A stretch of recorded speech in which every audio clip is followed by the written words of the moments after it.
It was about here when the guide decided to fill me in on his plan. The plan was extortion. The next stop had very few boats that would go north to Panama, and here is when he decided to double his price for going the next 7 hours to Panama. I told him no. I would take my chances, even if it meant being stranded in a town without any roads leading out of it. But I did more than that. I told his shipmates what he had charged me and what he promised me. I also called my contacts in Colombia where he works and those that use his services to let them know about the character of this man. He didn't know who I was, and he didn't know who I knew. He thought I was just another stupid gringo, but I've spent years in Colombia. He will be hard-pressed to find work when he returns home. All right, so it turned out to be kind of sketchy. They left me in this little town, and this little town has no roads, only boats. And where I need to get is Miramar, so they just kind of dropped me off here and let me fend for myself.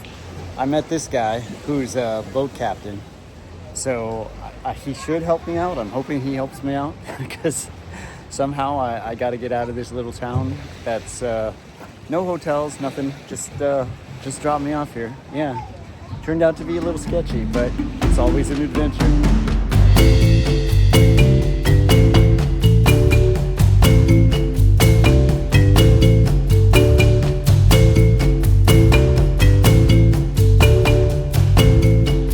Well, it turns out there was a hotel in this little town, and I got a room for a whopping $25 a night in this beautiful, beautiful little tranquil town. So, plot twist. The captain that screwed me on the boat ride actually got kicked off the boat himself, and now he doesn't have a place to stay and he has no way to get home. So he asked me, he said, "Hey, can you help me get home?" Do unto others, pal, do unto others. I'm not sure what I'm going to do yet, but I'll let him stew in that for a little bit.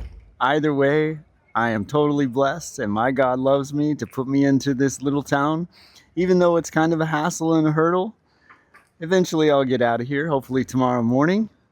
But in the meanwhile, this is a nice little rest area for the night. And I've got to do some aloe vera, because even though on the last 2 boat rides I put on sunscreen, I still turned into a lobster.